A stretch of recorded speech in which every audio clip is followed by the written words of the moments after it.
Le 28 novembre 2017, la CCI de La Rochelle et le groupe Subdeco accueillaient Christian Monjou, enseignant et chercheur, sur le thème du leadership, pouvoir, autorité et légitimité. En écoutant un conférencier plein d'humour et qui s'est inspiré des œuvres d'art, les chefs d'entreprise et les étudiants présents ont découvert toutes les facettes d'un leader. Je crois qu'effectivement, il y a des gens qui ont des talents ou quelque chose d'inné pour être leader, c'est vrai. En même temps, je dirais que c'est peut-être cette sorte d'acquis a priori qui est assez dangereux finalement. Parce que le fait qu'on ait du talent pour être leader, ça peut conduire à ne pas travailler. Or, je pense qu'un leadership légitime est un leadership qui se travaille. Moi, je pense que c'est absolument essentiel que le leader travaille son leadership. Je parlais tout à l'heure de la construction de l'autorité. La construction de l'autorité, pour moi, c'est ça. C'est travailler. J'ai une formule un peu idiote qui consiste à dire qu'un leader est caractérisé par un strabisme divergent heureux. C'est-à-dire qu'il y a un œil du leader qui est sur la manière dont ça bouge à l'extérieur de l'entreprise, puisque l'entreprise est légitime dans la mesure où elle rend un service au monde, au réel, à ce qui lui est extérieur. Et donc il faut savoir ce que le monde cherche, ce que le monde veut, et en partie, pour savoir ce que le monde cherche et ce que le monde veut, il faut regarder comment le monde bouge. Il faut absolument que les collaborateurs se sentent regardés.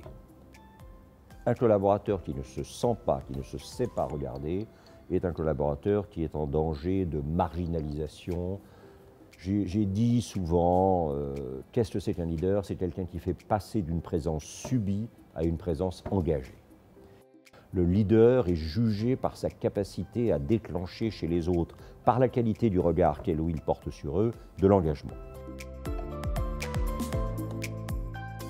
J'ai peur que souvent le leader se dise « Ah, si je suis innovant, moi, on est sauvé ». Ben, c'est pas vrai, je pense pas. Je pense que, toujours dans cette idée du regard, un vrai leader, c'est quelqu'un qui a la préoccupation de faire monter à la visibilité les capacités innovantes des collaborateurs dont elle ou il a la responsabilité. Et ça, pour moi, c'est très important. Et puis alors, je suis persuadé qu'on oublie un peu souvent, parce que l'innovation fait l'objet de tas de théorisations, que finalement, c'est peut-être ceux qui sont au plus près du geste qui sauraient le mieux comment l'améliorer. Seulement, on ne leur demande pas. Alors, ils ne vont pas prendre le risque de le dire, parce que être innovant, c'est se mettre en danger. Ça, je crois que aussi, c'est une chose très importante. Je pense qu'un leader doit être extrêmement vigilant sur la protection de ses innovants. Les innovants sont considérés souvent dans des communautés processées comme des empêcheurs de tourner en rond. Et donc, ce sont des gens qui focalisent, qui d'une certaine manière, focalisent le phénomène de rejet. Qu'est-ce qu'on en a à foutre de ces gens qui viennent nous dire qu'après tout, on pourrait faire autrement, etc. On a toujours fait comme ça, on ne voit pas pourquoi on s'emmerderait à faire. Bon. Et ça, je crois qu'il faut que le leader soit très vigilant. L'innovant est en danger et il faut protéger l'innovant.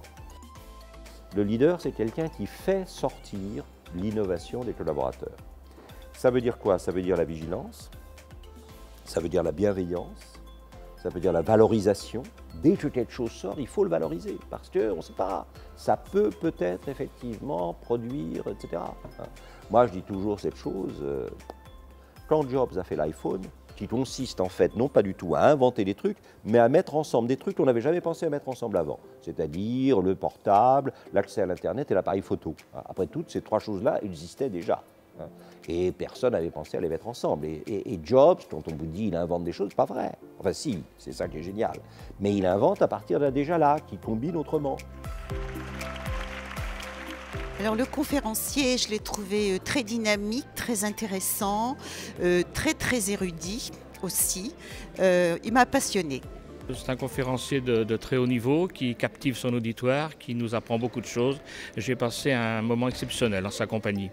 Il y a une telle avalanche d'informations, et en plus d'informations importantes, et dites parfois avec de l'humour, et ça c'est fantastique. Je pense avoir été dans ma vie professionnelle un leader, un accompagnateur de projet, mais auprès d'un conférencier de ce niveau, évidemment on se fait humble, donc j'ai donc appris beaucoup de choses. J'aimerais bien être un peu plus jeune pour recommencer une partie de ma vie.